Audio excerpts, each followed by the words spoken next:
Hey guys, welcome back to the video. My name is M1A2 Mini Tank, and today the video is going to be a bit different. It's going to be about the same length, about 20 minutes, but I just need to get this off my chest. I need you guys to listen to the clip that I'm going to show you guys. I'm putting out a trigger warning before if you have any type of PTSD from war or anything. I mean, I would think you would want to hear it, but if it triggers PTSD, I'm warning you now. It's not like about depression or anything. Well, it is, but it's more so about war in Afghanistan. So it's way more of a serious video. Can't say I hope you guys enjoy, but I hope you guys sit through the video and learn something. I'll give my thoughts on it at the end, and let's get into it. You want to hear my sad story for the week, man? Sure. My best friend died. My fucking best friend died, man.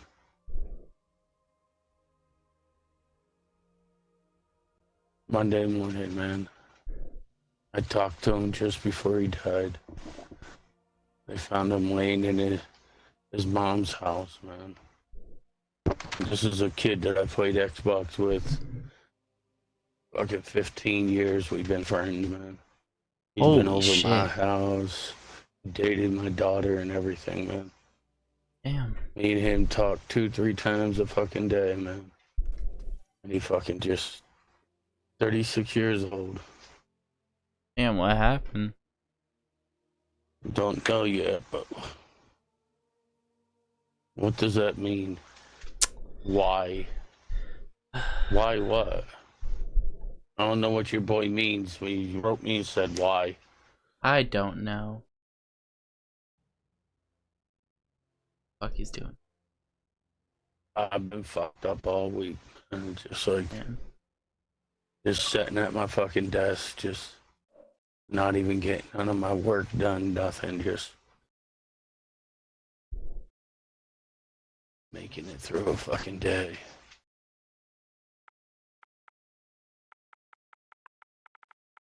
Just don't get it, man. You know, the fucking creator takes people like him and leaves people like me. I don't fucking get it. Yeah. 36 years old, man. Best friend in the world, man. I got nobody now. And you see, I keep my circle small, man. I'm 50 years old, man. Damn. So I keep my circles really, really small. When I call somebody a friend in my life, that means that you're your family. Oh yeah. And I don't have no friends but him. He was my only friend. That's how tight I keep my circle. Yeah, I keep my circle pretty tight too. You have to nowadays, man. Oh yeah. No, but I'm not going outside. No, but here, take a hit of this fucking pen so you can calm down. Fucking. Man. Can't fucking believe it, man. I sat at this fucking stupid desk looking at this stupid fucking TV. Gets your mind off of it. I'm trying, man. Man, I'll tell you the truth, man. I'll be very truthful with you. I told you I'm 50 years old. Yeah. I buried my real brother last year. Didn't shed one tear. Buried my father 2 years ago. I didn't shed one tear. When I got the news about this kid, I cried like a fucking 2-year-old. Oh. That's how important he was in my life. Yeah. And my sister told me tonight, she said, man, she said, this dude really was a part of your life, wasn't he? I said, yeah. She said, it's fucked up that you had a closer relationship with him than you did your brother and your father. I said, yeah, it's really fucked up. My brother and father wanted nothing to do with me. Yeah. This kid right here, man. I don't know what to say. Just, yo, a lifetime to meet a good dude, man. He did 15 years in the Army, 5 tours overseas. Shit. He did everything right in his life. He graduated from high school. He went right into the Army. He retired from the Army at the age of 34. He met it out. He did everything right. 15 years in the Army. He retired as a staff sergeant. Full pension, full SSI. Was out of the Army for 2 years, man. Just 2 years. That's the thing I don't get is whatever creator you believe in, but still, he made it through that hell, and then that happens. I don't. I'm 100% sure it was cardiac arrest. Holy shit. I'm 100. In November, he called me up. He's like, Mark, man, my chest is really fucking. Now I have heart problems.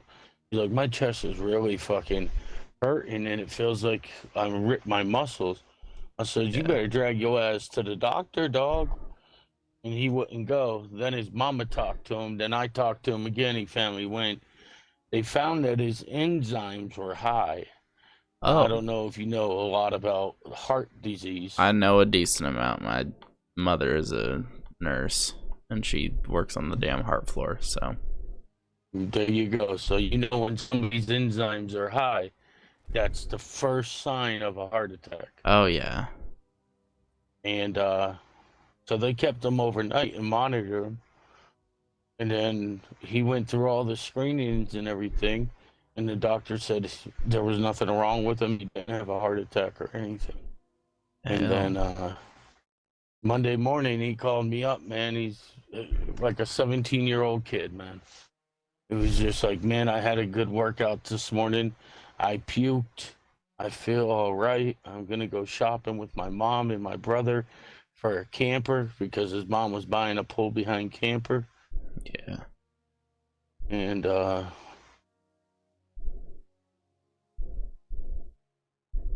died. He just died, man. Yeah. That's what I'm afraid of. Young Z, I'm not kidding you. When I say we're like brothers, my mom and his mom have known each other since we were 2, and we've been best friends since we could probably talk and walk. I'm scared to lose that motherfucker. I don't. He's like a brother to me. I'm an only child, and he's the closest thing I have had to any sort of sibling. Yeah. He's family. You just might as well say, hey, man, we're family. You know, family always doesn't mean blood, man. Family means, you know, family means the people that are there for you day in and day out. The people that, I'll be truthful with you, man. I will not lie to you one bit. I took my friendship with this kid. I took my brotherhood with him for granted because I just never thought anything would happen like this. And now it's here, you know, we haven't been able, his mom and brother haven't been able to, because of the pandemic, of course, you know, the coroner's office is backed up. Mm-hmm. So we're waiting to get the autopsy done so we can have a burial. And only 10 people are allowed at the grave site. Damn. His mom and brother chose me to be one of the 10. That'll show you how close we were.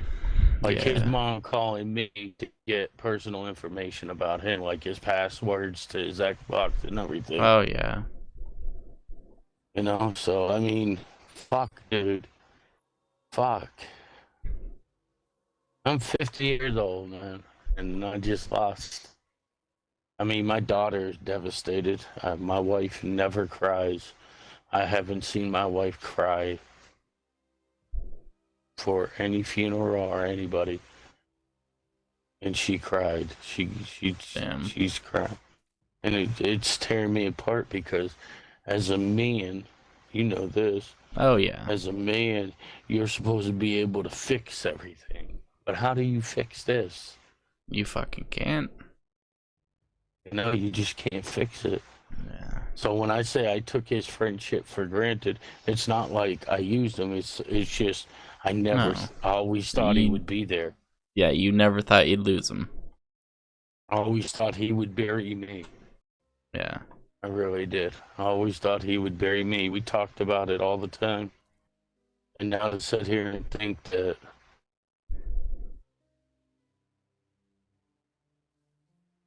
I don't know, bro. Yeah. So if you love someone, Fucking I cherish tell it. everybody. I tell everybody I love them. My brothers, everybody. I just know now I was fortunate and blessed to have somebody this great in my life. Yeah. And how your mom does her job, you got to be steel. You got to Oh be yeah. like a inch thick piece of pure steel to do her job. She 'Cause I really could never is. do it. I could never do it. She does that every day, and she comes home and just she has like horrible back problems. Like when her doctor saw how bad her back was, he said it's the worst he has ever seen, and she kind of refuses to quit going, and I admire that shit so much. Yo, that's a special breed right there, man. Yeah. You don't find them no more.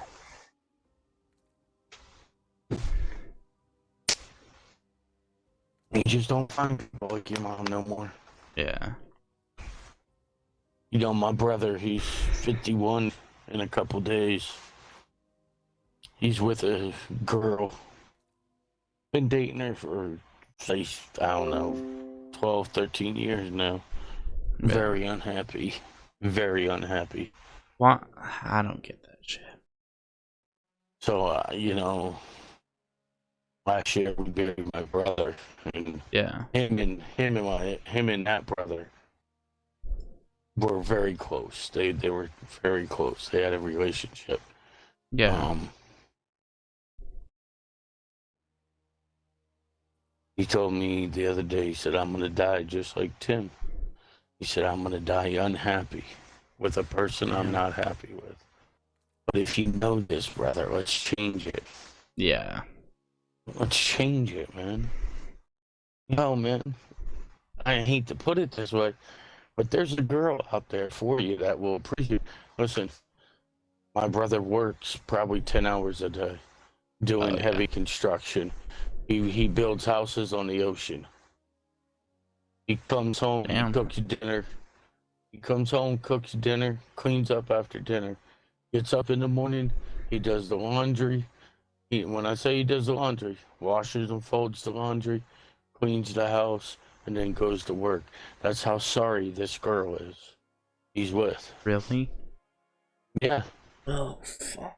There's a girl out there that would love a man like that. Oh yeah. I tell him that all the time. It's just sick. It makes me sick to my stomach to think about it. Yeah. And losing my boy here, all he ever talked about, man, he was 36 years old. He did 15 years in the Army. Never married. Never had one hit of a joint. Oh yeah. He was totally against drugs. But with that being said, all he ever talked to me about wanted to be a dad, but he didn't. He didn't trust himself to be a dad. He wanted to be the greatest dad he could be. But he suffered from severe PTSD. Oh yeah. Severe. So, when I tell you he did 5 tours, I'll tell you one of the tours. It was it's a very famous firefight that took place in Fallujah. Oh. In Fallujah. Yeah. So, And it's funny because one of his friends is friends with all of us now. And I just found out how they met. And what it was Lucky was my boy's name. Yeah. Lucky was in a firefight in Fallujah. They got basically what they did with him. I'll tell you. Lucky, they landed in Afghanistan. When they landed in Afghanistan from the plane, they jumped back into helicopters and flew them over into Iraq, Yeah. to Fallujah, and they dropped in Fallujah. It was the 205, the Navy SEALs, and the Airborne, and Okay. the Marine Recon. It was actually a group thing, and basically what it was um, just to kill and clear. Oh yeah. Anything that moved in the streets, they were allowed to shoot. Because Fallujah at that time was the worst Oh yeah, it was a hellhole. insurgent. You're right. So they were in this big firefight, and our other boy, which these two didn't know each other at the time, and my other boy's named Vakari. He comes in on another set of helicopters, rappels down, and stands over Lucky's shoulder and starts shooting down range with Lucky. They were in a big firefight there, taking Yeah. RPGs and everything else. And Lucky went to stand up. Now, I'll explain. Lucky's about 6'3". Holy okay. Bakari's about 5'8", Yeah. maybe. So when Lucky went to stand up, he brought Bakari right up in the air with him because Lucky was laying down. Lucky carried what was it? I wanted to say 205, but I know that's not it. I forgot what he told me he carried, but he was a light gunner. Okay. Heavy gunner on the turret, light gunner. Yeah. Light gunner on the ground. So he would lay down and fire, put up his pod and fire out. Yeah. And that's what I'm saying, man. Listen, brother, my life, in my life, man, I've caused people nothing but pain and heartache. Yeah. My whole life, I would be what you would call 30 years ago. You would just been right to call me a piece of shit 30 years ago because that's what I was. I caused a lot of hurt and pain to people that I didn't realize I was causing. I was 15, 16, 17, and I was breaking into houses to support my drug habit. I was a big Oh cokehead. damn. I was a real big cokehead at that age, and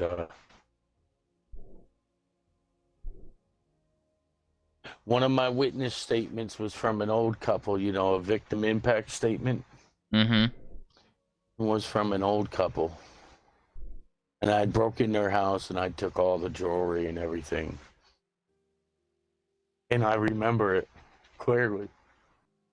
And, when you break in people's houses, or let's just say you were dumpster diving and found a bunch of jewelry, you go Yeah. through it and some of it's good and some of it's garbage. So, that's what I did. And there was 2 watches in there and I just tossed them in the pond. They were just garbage watches to me. Yeah. Yeah. That was her mother's watch Oh. and his mother's watch. And when I tell you these were older couple, they were in their probably 70s. Oh. So I carry that with me. I did my time. I got out of it. I haven't broken. I'm not a drug addict. I'm not. That impact statement means a lot to me. And I'll tell you Yeah. why. It's not only a burden, it allowed me into a part of this person's life to see that the smallest things, what one person calls garbage, that might be the last thing that the other person has of a loved one. Yeah. So it really broke my fucking heart. To this day, it breaks my heart. Okay, guys, that will do it for the video. Just my thoughts on what you guys heard. Honestly, you could hear that I was kind of speechless. I really couldn't, like, talk because I was almost in tears. I'm almost in tears now recording this voiceover, just remembering and what he said. Honestly, if you ever meet a guy like this, just listen. And if there's any girls listening to this video, honest to God, this is why your boyfriend plays video games. This is why guys play so many video games. Because they're either this guy or they help someone like this. They listen to it. As you can tell, my voice is getting a little bit shaky just because of how emotionally touching this was to me, that a random guy I met on a group finder was telling me this, just pouring into me. It was hard for me to, like, realize the seriousness. Like, I didn't think it was gonna be that serious. I seriously thought it was just gonna be like his dog died or something, which still would be sad, but I didn't think it get that heavy, and honestly, I wasn't ready. But I just wanted to put this out there. I have his full permission to put this video out. So yeah, I hope you guys enjoyed, or at the least get the message that gaming is important and it can help people in so many ways. Normally I don't do this type of video. I don't put this really out here that much. But I hope you guys enjoyed. Thank you for watching. My name has been at 182 Mini Tank. Thanks again.